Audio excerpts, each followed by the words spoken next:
que que a concessionária vai fazer? Ela vai abater 500 da sua conta de luz. Então, como se você fosse dono daquela usina, como se você estivesse alugando um pedacinho daquela usina. Começou a descobrir que, coloca aí no Facebook, coloca aí no Google, isso custa uma fortuna. E não dá o resultado que a gente espera, se você não fizer isso muito bem feito. A gente vende um produto que, embora é economia, as pessoas não têm a menor ideia que se pode fazer. Então, a primeira pergunta que a pessoa faz, isso é legal? Olá, seja muito bem-vindo a mais um podcast Lucro Certo. Lembrando, hein, anota aí na tua agenda, toda terça-feira, 17h45, nós estamos aqui no YouTube e também disponível em todas as plataformas de áudio. Se você não quer esquecer o podcast, quer se lembrar toda terça-feira, se inscreve no canal que o YouTube te avisa. É a forma mais fácil de você receber aí uma notificação, um e-mail do YouTube sabendo que o nosso episódio aqui do podcast, terça, 17h45, está começando. Toda terça-feira a gente traz aqui empreendedores, pessoas que estão dispostas a compartilhar com você, que é empreendedor ou que está pensando em empreender, que tem um negócio, que gostaria de ter um negócio. Essas pessoas vêm para cá para compartilhar ideias, insights e servir de uma certa forma de fonte de inspiração para todos vocês que estão aí nos assistindo ou nos ouvindo nas plataformas de áudio. Combinado? Lembrando também que esse podcast é um oferecimento da V4 Company, a maior assessoria de marketing do Brasil. E a V4 está com uma campanha muito legal esse mês, disponibilizando para você, que é da nossa audiência aqui, um raio-x digital do teu negócio. Então você está vendo um QR Code aqui na tela, se você conseguir agora, aponta a câmera do teu celular que você já vai direto para uma página, ou se não consegue fazer isso, de repente você está assistindo pelo celular, abaixo desse vídeo tem um link da página da V4 Company. Lá você, quando abrir a página, vai encontrar um formulário, é importante que você preencha todos os dados ali, e um assessor de marketing da V4 Company vai te ligar para fazer um diagnóstico e um raio-x digital do teu negócio. Esse raio-x certamente vai te apontar diversas oportunidades que você tem para fazer o teu negócio crescer ou, quem sabe, pontos de alavancagem. Então, não perde tempo. Combinado? Preencha aí o formulário que a V4 vai te dar essa atenção. E eu trouxe um cara aqui que ele vai compartilhar com a gente aqui uma série de informações sobre o ato de empreender dele, mas, sobretudo, o que ele está trabalhando hoje, que é algo tão necessário no nosso planeta. Podemos dizer que é a tal da energia limpa. O que é energia limpa? O que é energia suja? Vamos tentar entender isso ao longo desse caminho aqui? Será que está claro para você o que é e como é, principalmente, empreender nesse mercado? Eu já ouvi falar que empreender, né, com energia limpa hoje é uma baita oportunidade de mercado. Vou até querer entender um pouquinho. A minha expectativa no final desse podcast aqui é saber se eu tenho mais um viés de empreender, quem sabe com energia limpa também. Rodrigo, obrigado pela tua presença aqui no podcast, cara. Que isso, eu que agradeço. Aqui a oportunidade de estar vindo aqui compartilhar com vocês um pouquinho da nossa história, né? Um pouquinho dos nossos desafios do dia a dia, das coisas boas, das coisas, dos desafios mesmo, das coisas ruins que acontecem nesse caminho. Tropeços e sustos. Né? Eu brinco que a gente sai do zero, chega num lugar que ainda te espera muito mais, mas as pessoas acham que chegar nesse lugar foi tudo tranquilo, tudo mil maravilhas, e na verdade não, é muito difícil, é muito choro, é muita noite sem dormir, é muita coisa... As pessoas olham mais, as pessoas são imediatistas, né? Olha o que está acontecendo com a gente hoje, mas não tem a menor ideia do que nos trouxe até aqui, né? A verdade normalmente é essa. Me diz uma coisa, explica para nós de maneira direta e objetiva, qual é essa diferença de energia limpa? Por que esse termo e por que energia limpa, que é o teu negócio hoje, principalmente? Bom, basicamente, energia limpa é aquela que tenta agredir menos o planeta, né? Com geração de CO2, com mesmo descarte mais simples, ela tenta reduzir menos. E aí a gente tem que olhar para alguns aspectos, né? Por exemplo, energia hídrica, né? Que a gente tem hoje no Brasil, quase toda a nossa fonte é hídrica, as hidrelétricas, né? A Itaipu, Belo Monte, as grandes, né? Elas são consideradas energia limpa e são importantes porque elas não emitem no processo de geração de energia. Mas elas têm hoje um impacto gigante em fauna e flora. Né? Então, para você construir Belo Monte, para você construir Itaipu, você precisa alagar, criar uma represa gigantesca. Então, ela é limpa, vírgula. Vírgula. Ela gera também. Né? E aí você tem outras fontes que você sempre tem que olhar. Então, solar, por exemplo, eólica, todas essas fontes são fontes consideradas limpas. Na sua essência, biogás, biomassa, faz também esse processo. Mas a gente também tem que cuidar sempre qual vai ser o processo de descarte desses materiais, qual o processo de construção, por exemplo, quanto que a gente gasta e gera de poluição no momento de construção de uma placa de silício, por exemplo. Então, todo esse processo é considerado para considerar energia limpa ou não energia limpa. Mas hoje, basicamente, as fontes renováveis do Brasil são todas aquelas, e limpas, né? São todas aquelas que não têm, basicamente, geração forte de CO2 e uso de combustíveis fósseis. No teu negócio, qual é o core de todas essas que você citou? Vocês estão centrados em uma ou em várias dessas? No nosso modelo de negócio, especificamente, a gente pode trabalhar com qualquer energia limpa. Mas hoje, até pela facilidade no Brasil, a gente foca em energia solar. Né? A gente foca hoje em criação de fazendas solares, que são mais plug and play, mais fáceis de ser instaladas, não necessita de matéria-prima, né? A matéria-prima é o sol, na verdade, então tá aí muitos sol para a gente no Brasil, então a gente consegue focar hoje. Eu imagino que naturalmente no Brasil existem regiões que são mais favoráveis para essas fazendas, vamos dizer assim. Tem isso especificamente ou não? Sim, a gente olha para alguns aspectos quando a gente fala sobre favoráveis, né? O primeiro aspecto que a gente tem que pensar é incidência solar. Esse é um aspecto importante. Quanto menos chuva, melhor do que o sol. Outra coisa é calor. Quanto mais calor, as pessoas acham que quanto mais calor, melhor, mas calor pior. Ele diminui a eficiência de uma geração de energia. Então, por isso que a gente brinca que no inverno gera bastante energia, porque é aquele sol limpo, azul e temperatura amena, né? Então, temperatura não tão melhor. Então, ela é melhor nesse momento. Aí, outras coisas que a gente tem que olhar de viabilidade, né? De se é melhor ou não melhor. Por exemplo, construir uma usina solar no centro de São Paulo é quase impossível, por causa de espaço físico. Então não é um lugar... Podia ser a melhor incidência solar do planeta e ainda a gente teria dificuldade por custo de terreno, custo de outras coisas que a gente fazer. Então, sim, a gente olha para todos esses aspectos quando a gente olha melhor ou pior. Hoje no Brasil tem lugares de insolações gerais muito bons, do sul ao sudeste, do sul ao norte, é muito bom de incidência solar o Brasil. Minas se destaca, agora Minas e São Paulo com maior geração solar do país. São, né, os 2 estados com maior geração? Com maior geração. São Paulo, era Minas até 3 meses atrás líder, agora São Paulo ultrapassou a geração, né, de Minas. E me fala uma coisa, me dá alguns dados até para nossa audiência aqui, alguns dados desse mercado, porque muito fala-se sobre a oportunidade de empreender nesse mercado. O quão ele é favorável, tem uma história política sobre taxação em cima desse mercado, sobre um dinheiro que tem que voltar para o governo, tem uma série de polêmicas em cima desse negócio propriamente dito. Como é que está isso hoje, atualizadamente falando? Legal. Outro ponto, acho que importante, quando eu falei da incidência do sol, de todos os processos que viabilizaram, alguns estados, como Minas Gerais, por exemplo, também deu incentivos. Incentivo, por exemplo, para quem gera energia, não pague ICMS sobre a energia gerada em Minas Gerais. Isso já é um incentivo também. Então a gente tem que olhar para esse caráter governamental de incentivo. E na prática, como é que funciona hoje? Vamos imaginar o seguinte, eu tenho lá minha casa. Perfeito. Fui lá e coloquei as placas. Começo a gerar energia para minha casa. Sua casa. Eu tenho que pagar sobre isso? Vamos explicar para o leigo, para quem está nos assistindo. Vamos lá. Se você coloca na sua casa, você instalou. Eu instalei. Eu comprei as placas, eu instalei. Perfeito. Toda energia que você utiliza naquele momento, ela é automática, ela está sendo gerada. Vamos pensar, às 10 da manhã, está sendo gerado e você está consumindo na sua casa. Geladeira, fogão. A gente chama disso de autoconsumo. Você está normalmente consumindo. Só que pela fonte solar, ela só gera durante o dia. E eu preciso de energia à noite. Então, o que você faz? Você programa suas placas para ter um excedente. Esse excedente... Então, peraí, vamos lá. Só para a gente entender. A gente teve uma presidente no Brasil, uma época que ela queria estocar vento. Isso aí não dava. Mas para estocar energia eu consigo.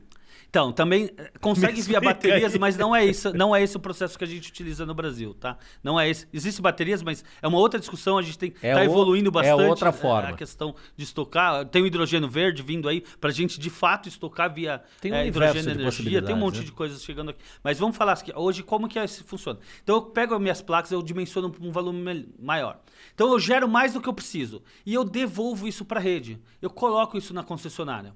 Essa devolução para a rede, a concessionária vai estar lá ligada no fio, ela vai receber essa energia e vai distribuir para quem está precisando. E essa energia vai. Isso vai ter um crédito e débito. Isso é obrigatório, Rodrigo? Ou não? Não é obrigatório, mas é necessário, porque senão como que eu faço para consumir à noite? Tá. Aí eu vou ter que pagar a energia normal para concessionária à noite. E aí o que acaba eu teria, não compensando o investimento. O investimento não compensa Sim, no sim. final do dia. Então a gente dimensiona isso, ela vai calcular lá. Então, por exemplo, vamos imaginar, eu gerei 200 kW, que é a medida de energia, né? A mais. Depois ela vai abater isso quando eu usei. Se eu consumir 250, ela vai abater os 200 crédito na minha e conta. débito. Crédito e débito. Então é isso que faz. E aí, o modelo, quando a gente fala ainda em energia limpa no Brasil, né, tem vários modelos. Né? A gente tem que lembrar que primeira coisa, a gente vem de um modelo de energia principalmente centralizada por consumidor cativo, que somos nós como pessoas físicas, pequenos e médios empreendedores, comércios, que a gente não pode escolher de onde a gente vai comprar nossa energia, né? A gente é obrigado a comprar a energia da concessionária. Você tem um monopólio. Você tem um monopólio. Só que o monopólio deveria ser só de distribuição, não de compra de energia. Porque uma coisa é a energia, outra coisa é a distribuição da energia. Uma coisa é a rede, outra coisa é o produto. O produto. Então, hoje você tem. Então, muitas pessoas estão fazendo instalação das suas próprias placas. Mas qual que é o problema de instalar sua própria placa? Primeiro, você tem que ter espaço físico. Você tem que ter espaço da sua... Custa caro, o investimento é alto. Né? Você tem o risco de alguém construir um prédio do seu lado e fazer sombra e isso efetivar o seu investimento ir por água abaixo. Né? Se fizer sombra, acabaram as placas. Acabaram as placas. Assim, não é que vai acabar, mas vai gerar muito pouco. O seu payback, que era de 4, 5 anos, foi para 20. Pronto, não valeu a pena o investimento. Né? Ela não deixa de gerar energia na sombra, ela só gera menos energia. Menos energia. Ela vai, a incidência do sol vai gerar menos energia de fato. Então, tem vários modelos. Então, é cativo hoje no Brasil. Você tem para grandes consumidores já outro mercado de energia, né, que é o mercado livre de energia, onde os grandes consumidores, as grandes empresas que existem no mercado, elas podem escolher. Elas têm duas contas de luz. Um que é a transmissão, de fato a entrega da energia, e a outra que é a energia em si. A energia, ela pode escolher de onde ela pode comprar de uma usina hidrelétrica, de uma usina eólica lá do Nordeste, ele pode escolher. Então ela tem duas contas. E aí tem todo um mercado de energia elétrica. Em qualquer lugar do Brasil você tem essa possibilidade hoje? Qualquer lugar do Brasil hoje você tem essa possibilidade. Para mim é novidade. As grandes empresas, esse mercado livre já existe há mais de 10 anos. Existem as comercializadoras, são os agentes que fazem esse processo de compra e venda de energia no mercado livre para as grandes empresas. Inclusive, a gente tem no grupo uma comercializadora, o carro-chefe hoje do grupo, né, que faz no grupo Electron Energy, que é o grupo que a Juntos Isso é interessante, porque você gera uma concorrência, inclusive. E no final do dia, quem paga menos é o consumidor. É o consumidor, perfeito. E como a energia não pode ter sobra, tem uma questão de bolsa de valores de energia, que a gente tem que comprar e vender ali também. Então tem trading como se fosse bolsa de valores mesmo. Quem faz é a CCE, que que cuida disso, de todo esse processo, como se fosse a B3 para a energia, existe. Só que o consumidor final ainda tem uma promessa que o Mercado Livre vai chegar no consumidor final, né, nos pequenos empreendedores, mas não consegue. Né? Ainda não é viável, ainda não é real esse processo. Então a gente veio justamente... Mas não é viável o quê? Pelo custo do material? Eu vou te dar um exemplo. Assim, questão... Lá atrás, há alguns anos, quando... Isso, nem sei te dizer que ano que isso aconteceu. Eu conversando com alguns caras de mercado, os caras estavam falando... Lembra que a gente tinha aquela TV de tubo, né? Eu brinco que não é da minha época, eu vi no YouTube. A gente tinha aquela TV de tubo e a primeira que veio foi a TV de plasma. E a TV de plasma, ela tinha um preço dado... Esse preço era muito fora da casinha, do preço de mercado, por conta do custo que tinha sido a criação das fábricas lá em Manaus, papapá. Com o passar do tempo, que aquela estrutura se pagasse, naturalmente o preço do produto reduzia. A gente tem alguma estimativa disso na fabricação dessas placas ou não ainda? Sim, as placas estão já descendo valor brutalmente o preço. Brutalmente há muito tempo. Mas não é disso que eu estou falando mais de regulamentação. Né?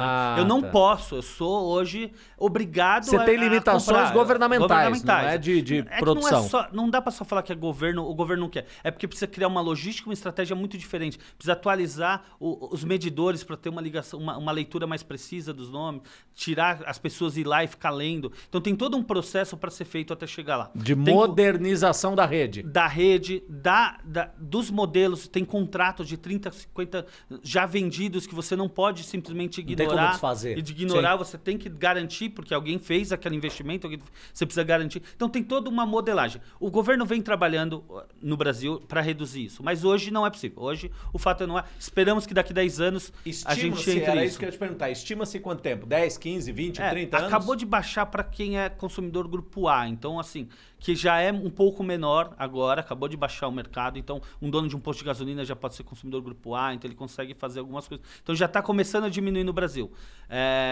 Acima de 30 mil, 5 mil reais de conta ali, ele já consegue entrar. Mas o grupo B, que somos nós, consumidores residenciais, a maioria dos comércios do país, não vale ainda a pena. não pode. Então a gente veio justamente com a proposta para permitir fazer isso. E como que a gente fez isso? É como se você tivesse... Você não pode ter na sua casa. Então, imagina que você mora no apartamento. Não sei se você mora no apartamento. Você mora no apartamento. Como que você faz? Você não tem uma opção. Sim. Então, como que a gente faz? A gente constrói hoje usinas solares geralmente em fazendas ou em cima de galpões gigantes. A gente constrói essas usinas. Essa usina gera essa energia e joga na rede da concessionária e vira crédito. E por uma modelagem regulatória que foi permitida no Brasil, que chama de geração compartilhada, desde 2016, como veio a geração distribuída, construiu essa normativa e agora, em 2021, a lei 14.300 que permite fazer esse processo todo no Brasil, a gente consegue toda essa energia que eu gerei aqui, eu consigo falar, o Sullivan precisa de 1% da minha usina, aí o Paulo precisa de mais 5% da minha usina. Eu falo isso para a concessionária. Compartilhando. Eu informo isso para a concessionária. É geração compartilhada, é justamente compartilhando assim. E aí a concessionária, ao final do processo, todo mês vai fazer a leitura da minha usina. Gerou 10 mil unidades lá em quilowatt, um exemplo, né? Uhum. Aí eu falo, o Sullivan tem 5% da minha usina. Se ela tem 10 mil, ele vai ter 500 de crédito. O que a concessionária vai fazer? Ela vai abater 500 da sua conta de luz. Então, como se você fosse dono daquela usina, como se você estivesse alugando um pedacinho daquela usina. Então, você vai te abater na sua conta, R$500 menos. Vamos dizer que você, naquele mês, porque você ligou muito ar-condicionado, você gastou 550. Os 50 você vai pagar para a concessionária, normal. Que é a diferença ali que você tem que pagar para a concessionária. Mas dos 500 produzidos, você vai pagar para Juntos, né, que é o nosso negócio, com desconto. Porque você está tendo uma energia limpa. Então, você começa a economizar sem fazer nenhum investimento, nenhuma obra na sua casa. Você não precisa fazer obra, porque é tudo digital, é 100% digital. Pelo nosso app, você ali vai e contrata. Posso aderir. Você contrata. Só em casa ou apartamento também? Casa, apartamento, pequeno negócio. E qual a diferença de preço? Isso é interessante. Vocês democratizaram mesmo o negócio. A ideia, hoje a gente está trabalhando em 3 praças, né? Depois eu explico por que em 3 praças e não no Brasil inteiro. Posso trabalhar no Brasil inteiro, mas eu tenho outros desafios para isso. A gente fala daqui a pouco sobre isso. Mas hoje eu trabalho em Minas, Pernambuco e São Paulo, CPFL, Piratininga. Então eu estou falando de Campinas, Santos, Indaiatuba, a região que... Capital ainda não? Ainda não. Então, em Minas, hoje, isso é muito mutável, porque o mercado está crescendo, tem concorrência, a gente está conseguindo aplicar 13% de desconto na conta de luz. E é 13% na conta de luz mesmo. Então, assim, sem ele ter feito nada. Eu assino um contrato, um termo de uso e começo a economizar 13% da minha conta de luz. E pago quanto para você? Você paga o que você gastar de energia com 13%. Você não paga nada para mim, você só paga a energia que você gasta. Para mim, você não paga nada. Que loucura. O meu trabalho, eu sou uma plataforma que conecta as usinas com os consumidores. E eu tenho um fee disso, mas eu cobro do lado do gerador. Você cobra do lado do gerador, não do lado do consumidor. Exatamente. Para grandes contas, isso é sensacional. A gente pode falar do uso doméstico 13%, não daria muita coisa. Né? Pensando... hoje a conta que a gente faz é que dá praticamente 1,5 conta no final do ano a menos. Uma conta e meia. 1,5 conta a menos. Fazendo a conta aqui, o meu ia dar mais ou menos isso. Então vai dar 1,5 conta, mano. 1,5 conta. O que acaba não sendo tão atrativo assim para uso doméstico, mas para um uso industrial a coisa já muda de figura. A industrial, só se for pequeno porte. Como eu disse, a indústria geralmente é um outro modelo de trabalho. Mas para um bar que tem ali um custo, tem armazenagem, refrigeração, 10 mil reais... Um espaço para eventos que tem muito consumo de ar-condicionado, coisa do tipo. Perfeito. Tem um consumo de energia, já começa a valer a pena. Isso, mas hoje a gente foca bastante no consumidor residencial e no pequeno mesmo. Então a gente tem hoje na base mais de 20 mil clientes pequenos, mais de 3 mil PJs na base. São consumidores pequenos, que vêm dois pontos importantes, né? A pessoa física, é lógico que ela quer a economia. E qualquer economia é economia, é uma escolha inteligente dinheiro, no final do dia. Né? E é uma escolha inteligente. Você não fez nada, você não investiu nada. Você só começa a usar e você está economizando. Então, é economia de fato na veia. E os PJs, principalmente os comércios, eles começam a conseguir também levar para o público dele, para os clientes dele, que ele está usando uma energia limpa, 100% renovável. Então isso também é vendido de uma outra forma, também tem outra agregação de valor. Com a sustentabilidade, de uma certa forma, do negócio. Agregação desse valor também para esse consumidor. Sim. Dependendo do que você produz, como a gente falou, sendo uma empresa, uma indústria, um produtor de pequeno porte, dependendo do que ele produz, isso acaba fazendo uma puta diferença no valor que ele agrega ao produto dele. Isso acaba fazendo muito. Exato. Você tem alguns exemplos de clientes nessa linha para a gente entender? A gente tem, assim, por exemplo, lá mais assim local, porque a gente tem bastante base hoje em Minas, né? A gente começou a operação Pernambuco, São Paulo faz 1 mês e meio. Né? A gente tem casos, por exemplo, de cervejarias, né? Produtores pequenos de cervejarias artesanais que hoje falam de nossa energia além de... A nossa cerveja, além de ser boa, ser gostosa, é artesanal, é local, ela utiliza 100% de energia Lean. A Brewai, por exemplo, é uma das empresas que a gente atende hoje nesse mercado. E eles fazem até post, ficam fomentando bastante esse processo. Que legal. Acho que é um dos casos que eu Quanto tempo tem esse movimento de placa solar no Brasil? Isso tem... placa solar no Brasil tem desde 1970 já tem placa solar no Brasil. Tá, né? mas esse movimento mais intensificado. De 2012 para cá ele veio... eu imaginei que eram os últimos 10, 15 anos no máximo. 2012 para cá ele ganhou mais força. Como é que você entrou nisso, Rodrigo? Foi muito engraçado falar sobre isso, né? Na verdade, porque eu sou daqui de São Paulo, né? Fui criado, estudei aqui. Meu pai comprou um computador muito cedo para mim. Eu me apaixonei por aquela máquina. Aquilo me deu um poder de criação que eu não esperava. Deixa eu entender esse negócio, né? Muito cedo, com 14 anos já programava, já fazia programas até para um tio que tinha uma videolocadora, para pai de amigos, que tinha estacionamento. Já comecei a fazer ali muito cedo. E me formei em administração, com ênfase em gestão de sistemas da informação. Trabalhei com consultoria, trabalhei com programador, depois com uma estrutura...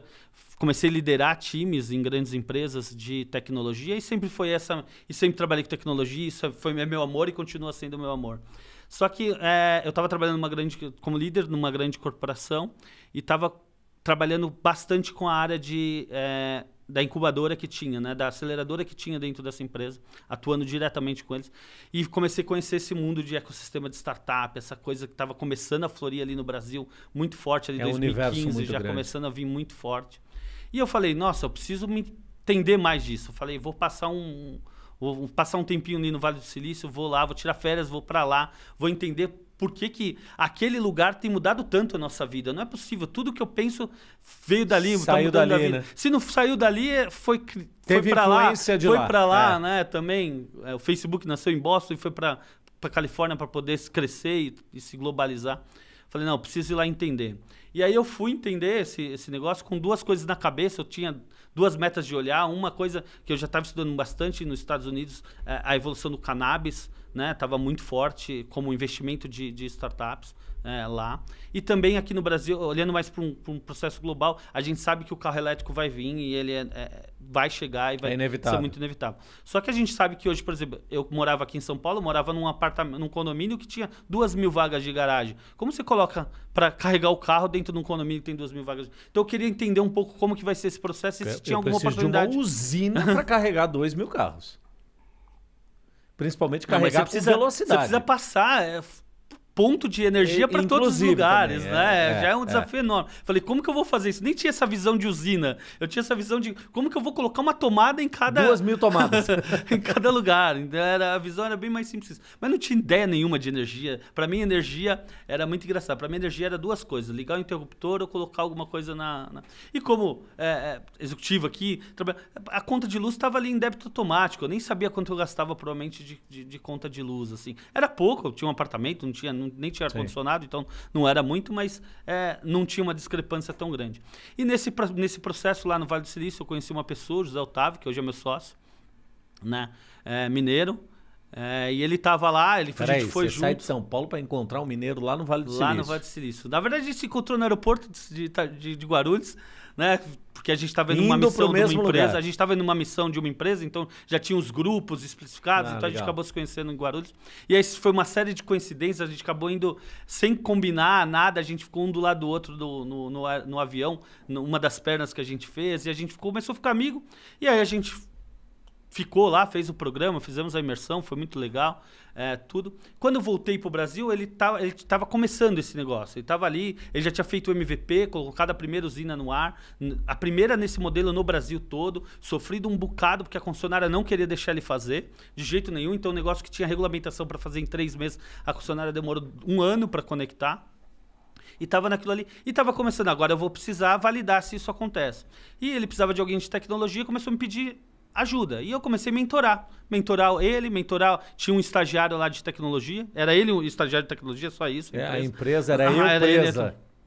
Porque ainda estava... Nem tinha faturamento, ainda estava bem numa visão de MVP. Embrionário. Né? Aí eu comecei a mentorar, até o momento que ele também começou a levantar funding, né, para poder tocar e fazer o negócio acontecer. E aí aconteceu a primeira rodada Anjo com um corporate, com uma empresa de Mercado Livre, de energia. E aí ele me chamou, falou, Rodrigo, vamos tocar aqui esse negócio junto, vamos fazer. E aí foi bem legal, porque na época eu estava numa grande empresa que tinha uma aceleradora, e aí eu consegui trazer a empresa para dentro da aceleradora, e a empresa, foi meu MVP, né, porque a empresa me deu ainda a possibilidade de ficar esses 3 meses fora com uma licença não remunerada.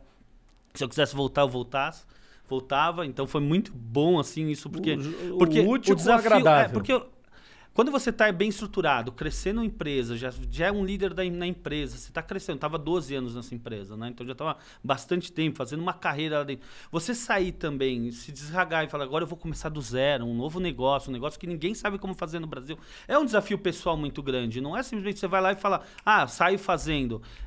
Ainda mais... Hoje a gente sempre falava, startup é coisa de jovem, não é mais coisa de jovem. Agora, se a gente vai ver pessoas como eu que tem 42 anos, 40 anos, 38, pessoas que já têm uma carreira começando a empreender muito forte, em startups, em outros modelos de negócio, até indo mesmo para modelos mais tradicionais de negócio, mas essa veia empreendedora tem crescido muito forte no Brasil. E é um desafio pessoal, né, bem grande fazer isso. Mas aí, esse processo todo me permitiu validar se isso também estava. Eu também tinha feito, claro, o meu pé de meia um pouco, né? Garantido ali que eu tinha um salário. Eu estava com meu filhinho de 2 anos, o Antônio, coisa mais importante da minha vida, minha esposa, casado. Então a gente estava... É outro nível de responsabilidade. Tinha um nível gigante de responsabilidade. Então eu tinha que fazer isso de uma forma que, de fato, eu conseguisse me manter durante um bom tempo, porque eu sabia que o negócio demora para dar dinheiro. Até hoje não dá. Vai dar. Meus investidores, tá no caminho. Meus investidores aí, né? Não, mas é super importante, a empresa está crescendo bastante. Mas a gente começou, aí eu falei, beleza, vem para São Paulo, vamos ser acelerados aqui por essa empresa, para essa aceleradora. A aceleradora tinha uma base no Que ano isso, cara? 2018. 2018. Vão fazer. Foi em outubro de 2018 Caminhando quando a gente começou, 5 anos. né? Foi em outubro de 2018 quando a gente começou na aceleradora. E aí foi fantástico. Com 1 mês eu já tinha certeza do que eu queria. Eu já falei, nossa. Só que aí eu também tive a primeira grande reação. A gente tinha levantado um capital anjo de R$500 mil lá em 2018. Todo mundo achava que era muito. Mas não, a gente, quando se bateu de verdade, a gente vai lá, tem que contratar 2 desenvolvedores, tem que alugar um espaço. Acabou o dinheiro. O dinheiro não dava 3 meses, não dava 4 meses, não adiantava nada. E aí eu, na esperança, falei, cara, esse negócio não vai rodar aqui em São Paulo, não tem jeito. Meu sócio era de Pedral, uma cidade próxima a Itajubá, que é a cidadezinha maior, que tem um ecossistema sensacional que as pessoas não conhecem. Precisa conhecer o ecossistema do Vale da Mantiqueira, que é sensacional de verdade. E lá ele já estava com um processo dentro da incubadora de base tecnológica de Itajubá. Falei, vamos para Itajubá, vamos fazer isso. Fica dentro da universidade, então tem mão de obra lá bem forte para gente, pessoas especializadas. Tem mão de obra mais qualificada, mais barata de uma certa forma. De uma certa forma mais barata. Mas a gente estava começando ali, precisava fazer esse recurso do Aramães. E foi a decisão mais acertada, claro. Tinha um desafio imenso, né? Convencer minha esposa, né? Ela tinha um e-commerce de decoração que não estava indo muito bem, mas a gente tinha que fechar esse e-commerce, tinha que mudar para lá. Tinha um filhinho de 2 anos, então mudar a vida, né? Não era só. Não estava só deixando o emprego, eu estava deixando o emprego, mudando de estado, levando a esposa e o filho juntos. Uma sequência de mudanças significativas. Levando a esposa e o filho juntos.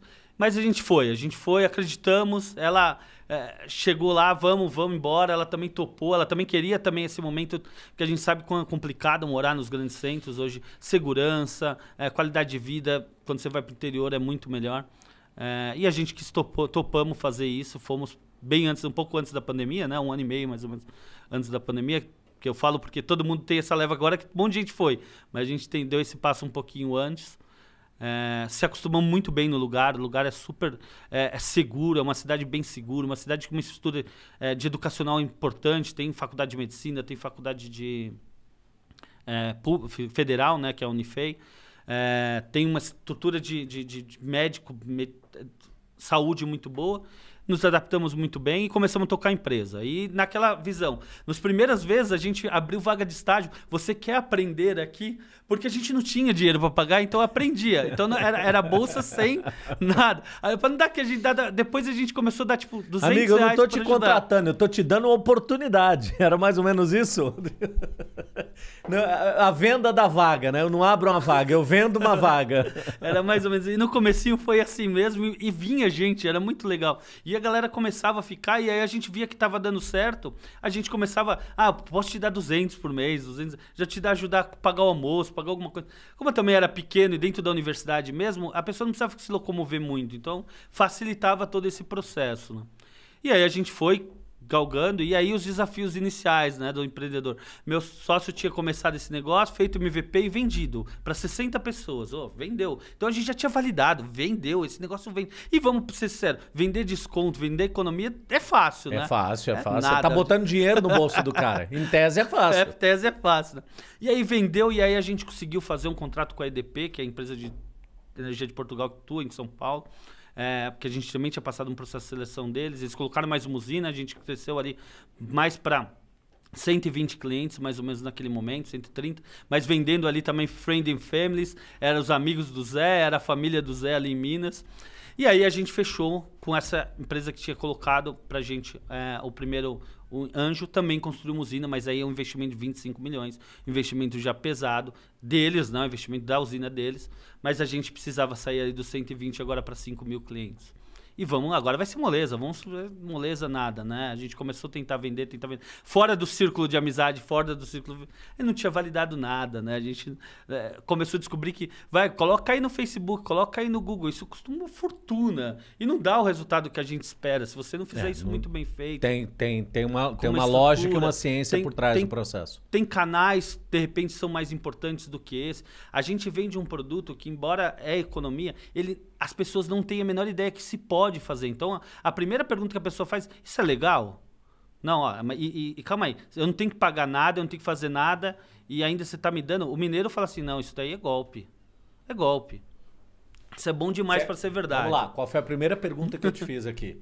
Então, tudo bem, você me dá os 13%, mas eu te pago quanto?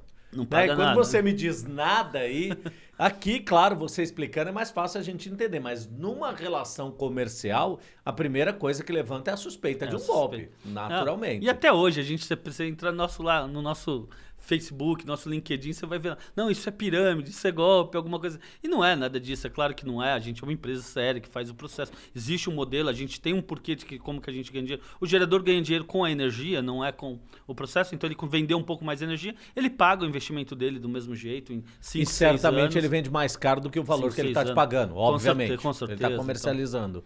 Então, não tem almoço grátis nessa brincadeira. Não tem almoço grátis. Não tem. Todo mundo tem que ganhar um pouquinho para o negócio dar certo. Sim. Né? Então o cliente está ganhando ali o desconto dele, a gente está ganhando a nossa parte para fazer toda a gestão, fazer o atendimento ao cliente, a aquisição dos clientes.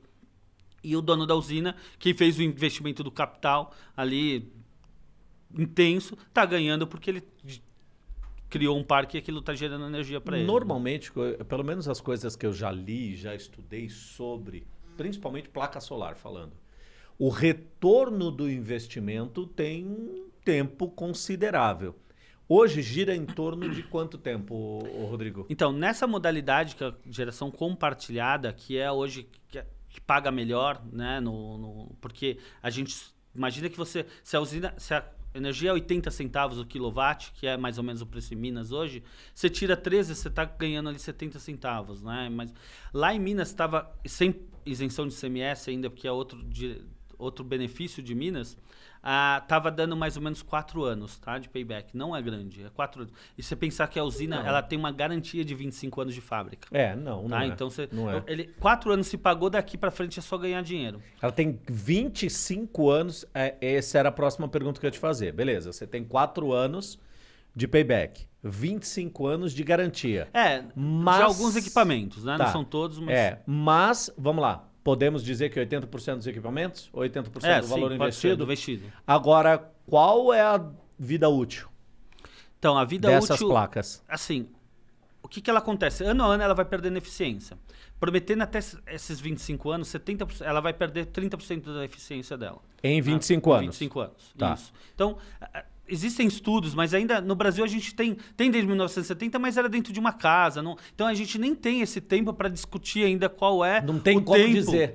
Tem duas coisas que a gente não tem. Qual é o tempo de vida útil de fato desses equipamentos e como que vai ser feito o descarte desses equipamentos. São duas coisas que a gente ainda não chegou lá. Não chegou nesse ciclo ainda. Não chegamos nesse ciclo ainda para discutir efetivamente esse processo. Mas a gente tem... Nesse modelo, como eu falei, aí você perguntou, tem essa questão, taxar o sol, o governo está taxado. O que acontece? Nesse modelo que eu falei de geração compartilhada, quem faz esse modelo, para cada R$1 que eu gero de energia, eu recebo R$1. Porque não é debitado ICMS, não é debitado nada ali. Só que estou usando a rede da concessionária, né? Porque eu estou gerando aqui e estou entregando a usina aqui. E a concessionária não está recebendo pela rede. E o meio do caminho aí, né? Ele não está recebendo pela rede. É um benefício, é um processo que foi feito para beneficiar, para expandir esse processo no Brasil. E faz sentido. Só que aí o lobby das concessionárias, claro, falou, isso daqui não é justo. E está certo, não é justo não ter a recompensa que tem que ser feito. E aí no começo... se discutiu a ANEEL com uma discussão bem grave de taxar muito forte mesmo o setor, que ia acabar com o setor no Brasil, de fato, de geração compartilhada. Inviabiliza o negócio. Inviabilizava. Só que aí a força também de todo mundo que trabalha no mercado, tem as pessoas que instalam, são mais de 30 mil empresas que fazem instalação hoje de painel solar 30 mil nas empresas, casas, então tem uma mão de obra aí. Exatamente. Tem uma população interessante de pessoas trabalhando nisso.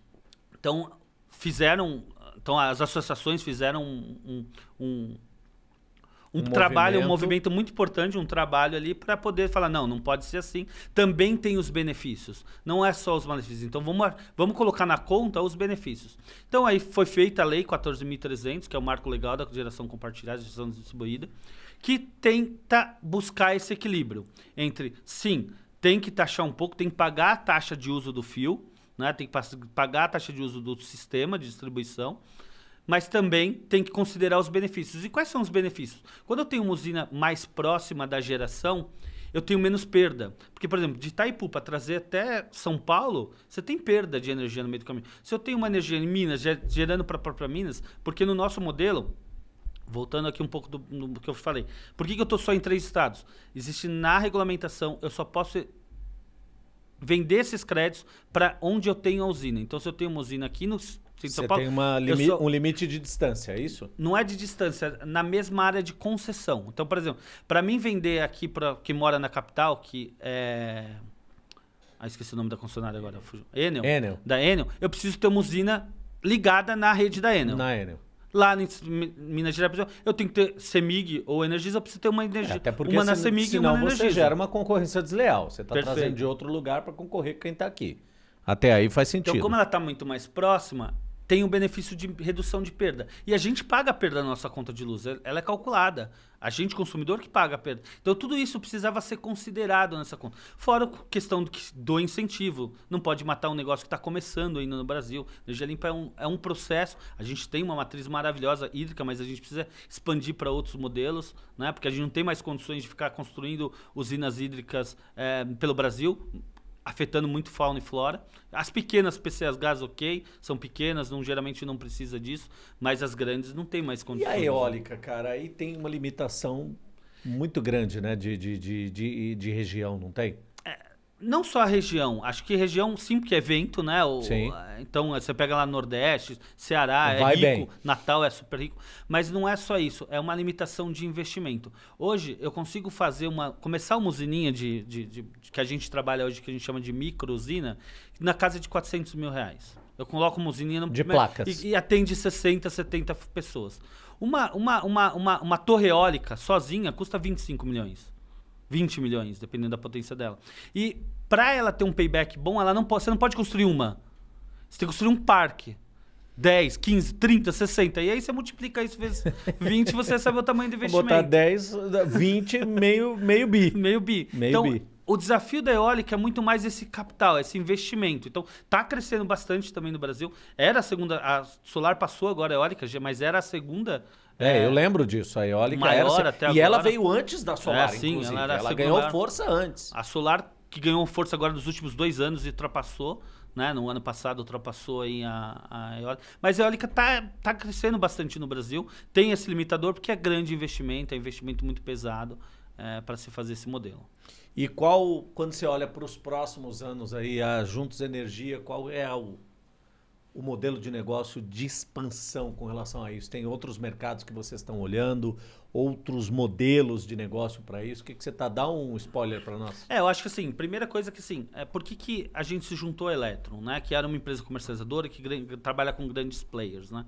Porque ela tinha estrutura, ela estava construindo, ela tinha uma área de geração que constrói usinas, então a nossa matéria-prima é energia, eu preciso de matéria-prima, eu preciso equilibrar a balança, eu preciso ter energia para poder ter cliente. Então, essa balança é sempre desafiadora para a gente. Então, a gente precisava fazer isso. E ela já atuava nas grandes. Qual era o interesse dela também? Ela precisava entrar no varejo. Por que ela precisa entrar no varejo? Porque, como a gente falou, o Mercado Livre ele vai diminuir e vai ter. E que vai se dá muito bem quem saber fazer já isso muito bem.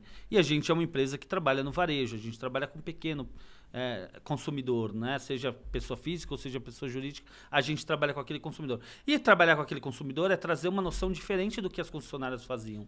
É como que a gente educa de forma diferente, como a gente dá um serviço de forma diferenciada para esse consumidor. Então esse é um primeiro processo, claro, que a gente tem que fazer, mas a gente sabe que também as margens são super apertadas, que a gente não tem como. A gente vai ter que começar a pensar em produtos de cross-selling, né? Como que eu pego e ativo essa base, né? E começo a vender outros benefícios. Vendo mais coisas, mais vezes para os meus clientes, né? Como eu faço outros benefícios, trago outros benefícios para esses mesmos meus clientes. E a gente discute e devaneia ainda, porque a gente está muito focado ainda no nosso produto, em vários outros benefícios de crédito de carbono, benefício de cashback. Todo mundo brinca, todo mundo vai ser uma fintech no futuro, né? Então a gente também fala, pô, tem um cartão de crédito quer não. Tem um cartão de crédito que abata a conta de luz e ele, de repente, quanto mais usa, ele zera a conta de luz dele. Então, todos esses processos ainda a gente passa na discussão sobre isso, mas é um mercado muito novo, é um mercado que está ainda crescendo e sendo construído, né? A cada dia que a gente dá um passo, a gente descobre outras formas também de se encaixar e buscar forças nesse mercado. Como a gente começou primeiro, a gente foi pioneiro, a gente cortou muito mato. E agora tem muita gente entrando e muita gente com muito dinheiro, né? As grandes empresas estão vindo, colocando operações com muito dinheiro. E a gente não tinha todo esse dinheiro. E é um desafio. Mas é aquela história, quem chega na frente bebe água limpa. Esse é ditado de vovó que funciona para... Isso. Ainda funciona para muita coisa. E a gente tem hoje, por exemplo, um valor que ninguém tem, que é um software que a gente desenvolveu nosso software para fazer isso. Então a gente tem um software de gestão disso. Ninguém tem um software de gestão disso. Não adianta você pegar um RP do mercado e achar que vai funcionar, porque não vai, é diferente. E até a curva de adaptação disso tem um tempo. É igual o Telecom. O Telecom é um negócio único, é um negócio exclusivo. Não dá para você pegar e colocar qualquer software e achar que funciona. Então a gente está olhando, poxa, será que então a gente começa a vender nosso software também como serviço para alguns players específicos? Lógico, eu não quero dar mais força para meus concorrentes, mas tem pessoas, tem outras áreas ali que não são tão diretamente concorrentes, que trabalham em outro modelo. Então a gente está olhando hoje nessa verticalização, mas focado mesmo agora em crescer nossa base de forma sustentável, achar canais de custo de aquisição mais baratos, né? Porque é um grande desafio. Não dá para ver de Facebook e Google que eles tiram dinheiro de você absurdamente. Então, como que a gente cresce o nosso processo de representação comercial, como a gente busca BPOs para nos ajudar nesse processo de venda. A gente está fazendo teste de venda field sales, cara que vai lá visitar o mercado, vai visitar o açougue. Então, a gente está hoje construindo canais, tentando construir canais Em resumo, possibilidades e oportunidades infinitas. Infinitas. Rodrigo, você vai voltar aqui em outro podcast, cara. Eu quero aprender mais sobre energia limpa. Eu tenho certeza que a galera curtiu muito o tema aí e tem um universo de coisas aí pra gente discutir e debater. Obrigado. Primeiro, parabéns pelo teu ato de heroísmo e empreendedorismo aí. Não é fácil, ainda mais com um filho pequeno e tal, e toda essa mudança. Parabéns mesmo pela coragem e muito obrigado pelo papo e pela participação aqui no Lucro Certo. Que é isso, meu obrigado para todo mundo aí que estiver escutando. Precisar também, adiciona também lá, segue nas redes sociais, precisar de uma dica, a gente está sempre disponível ali no LinkedIn para retornar. Compartilhar é mais importante do que tudo. Eu brinco que, só para fechar aqui, se a gente tem uma maçã e você tem uma maçã e a gente trocar essa maçã, cada um de nós vai sair dali com uma maçã. Né? Exato. Se tem uma ideia, você tem uma ideia, a gente troca essas ideias, cada um de nós sai com duas ideias, Perfeito. com duas coisas mais importantes. Então, Perfeito. Quem precisar trocar, estamos aí, à disposição. E todos os contatos, tanto do Rodrigo, LinkedIn, como ele mencionou, e os contatos da Juntos Energia, vai estar embaixo aqui na descrição desse vídeo. Então, desce lá, segue o Rodrigo, segue a Juntos aí nas redes sociais. E esse foi mais um podcast Lucro Certo. Lembrando que o podcast Lucro Certo é o oferecimento da V4 Company, a maior assessoria de marketing do Brasil. E aqui na página você consegue ver agora na tela um QR Code da V4, onde ela disponibiliza para você aqui, da nossa audiência do podcast, um raio-x digital sobre o teu negócio. Clica aí, vai na página, bota a câmera do teu celular aí no QR Code ou vai no link da V4 que está aqui na descrição desse vídeo. Acessa a página, você vai entender direitinho o que eles podem fazer pelo teu negócio. Um grande abraço e a gente se vê no próximo podcast. Até lá!